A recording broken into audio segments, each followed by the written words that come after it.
व्यक्ति का जीवन प्रभावित हो सकता है। ऐसी विपरीत अवस्थाओं एवं अभावों में व्यक्ति को आत्मनिर्भर कैसे बनाया जा सकता है, आइए जान लेते हैं इस रिपोर्ट के माध्यम से।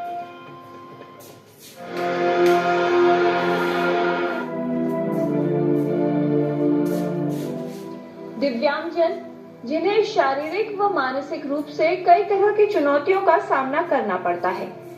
भारत में करोड़ों दिव्यांगजन अपनी क्षमता, इच्छा शक्ति और अपने सपनों के साथ जीवन के हर क्षेत्र में नई ऊंचाइयों तक पहुंच रहे हैं। इसके लिए सबसे आवश्यक है स्वास्थ्य, सुलभता और स्वावलंबन का मजबूत आधार। दिव्यांगजन के लिए स्वास्थ्य केवल रोग से दूर रहने तक ही सीमित नहीं है, बल्कि शारीरिक, मानसिक और सामाजिक रूप से सशक्त होने की भी आवश्यकता होती है।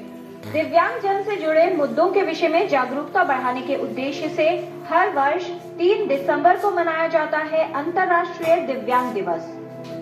आज अंतर्राष्ट्रीय दिव्यांगजन दिवस है। इसका महत्व बहुत है क्योंकि इस दिन हम दिव्यांगजनों से संबंधित कार्यक्रमों के बारे में, उनके जीवन में आने वाली चुनौतियों के बारे में और भारत सरकार द्वारा प्रोत्साहित किए जाने वाले, प्रेरित किए जाने वाले, रिकॉग्नाइज किए जाने वाले व्यक्तियों और संस्थानों को पुरस्कार दिए जाते हैं। जो इस वर्ष का थीम है वो inclusive society for person with disability के ऊपर आधारित है, यानी हर समाज में दिव्यांगजनों का शामिल होना बहुत जरूरी है। प्रत्येक दिन दिव्यांगजनों को अपने जीवन में छोटे छोटे कार्यों को करने के लिए भी संघर्ष करना पड़ता है, जैसे चलने फिरने में कठिनाई, सुनने या बोलने में समस्या हो सकती है।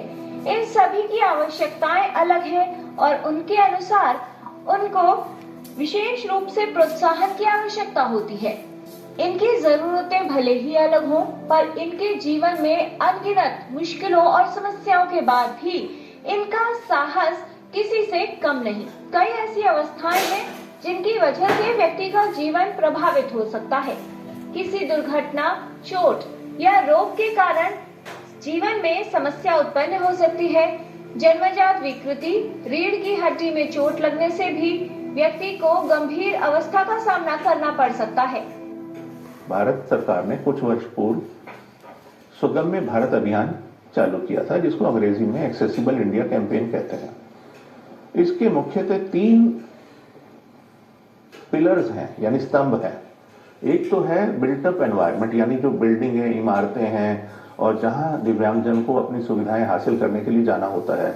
इसमें बैंक भी हो सकते हैं, सरकारी कार्यालय वाले दफ्तर हो सकते हैं, मंत्रालय हो सकते हैं, अस्पताल और स्वास्थ्य सुविधा केंद्र हैं, बच्चों के हिसाब से देखें तो स्कूल्स और कॉलेजेस हैं। ये सब फिजिकल एनवायरनमेंट एक्सेसिबल होना चाहिए हर प्रकार के दिव्यांगजन की जरूरत को ध्यान में रख के। दूसरा इंपॉर्टेंट पिलर है वो है पब्लिक ट्रांसपोर्ट, जो एक्सेसिबल होना चाहिए पर्सन विद डिसेबिलिटीज के लिए। तीसरा इंपॉर्टेंट पिलर है इंफॉर्मेशन कम्युनिकेशन टेक्नोलॉजी। दिव्यांगजन के लिए घर से बाहर निकलना और रोजमर्रा के कार्य को करना उतना सरल नहीं होता। साथ ही कई तरह की स्वास्थ्य समस्याएं भी उन्हें घेर लेती हैं, जिनसे उन्हें जूझना पड़ता है। ऐसे में आवश्यक है कि उन्हें सही और उचित सुविधाएं मिले, जिनसे जटिलताओं की संभावना को कम किया जा सके। दिव्यांगजनों को नियमित रूप से medical checkup, physiotherapy, occupational therapy, speech therapy और मनोवैज्ञानिक परामर्श दिया जाए तो जीवन की गुणवत्ता को बढ़ाया जा सकता है। आजकल की आधुनिक तकनीकों से कई सारी समस्याओं को कम करना संभव हो गया है। कृत्रिम अंग, smart wheelchair, Braille display, screen reader software, AI आधारित सुनने की सहायता उपकरण, असिस्टिव डिवाइसेस का प्रयोग, इनसे दिव्यांगजनों को काफी सहायता मिलती है। बहुत advanced artificial intelligence based technology भी आ गई है और इससे बहुत सारे जीवन में एक सकारात्मक प्रभाव हुआ है। इसमें दृष्टि बाधित व्यक्ति जो हैं उनके जीवन में बहुत परिवर्तन आया है और लोकोमोटर डिसेबिलिटी वाले व्यक्तियों में भी आजकल दृष्टि बाधित व्यक्ति स्मार्ट केन का इस्तेमाल करते हैं, जिसके द्वारा उनको आने वाले स्पेस में कोई बाधा है या नहीं है उसका पता चल जाता है। सामने आने वाली बस का नंबर और रूट नंबर भी पहचान सकते हैं। बहुत सारी चीजों में सुविधा हुई है। इसमें निरंतर प्रयास किया जा रहा है, रिफाइनमेंट हो रही है, रिसर्च हो रही है और न सिर्फ डिजाइन में इंप्रूवमेंट हो रही है, बाकी इसके प्रसार से उसकी कीमत में भी कमी लाई जा रही है। मैं अपील करना चाहूंगा हर भारतवासी से कि वो अपने मन में ये बैरियर ना बनाए कि दिव्यांग व्यक्ति जो है वो अक्षम है। ऐसा नहीं है, वो बहुत सारे क्षेत्रों में बहुत अच्छा कार्य करके दिखा चुका है। जरूरत है उसको थोड़ा सा और प्रोत्साहित करने की।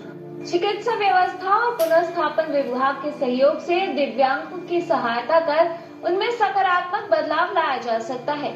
जीवन के समय के बदलते चक्र का सामना किसी को भी करना पड़ सकता है। आवश्यकता इस बात की है कि समस्याओं का सामना साहस से किया जाए और अपना आत्मविश्वास कम न होने दे। उचित सुविधाएं और प्रोत्साहन से दिव्यांग जनों के जीवन को काफी हद तक बेहतर बनाया जा सकता है। किरण भारद्वाज।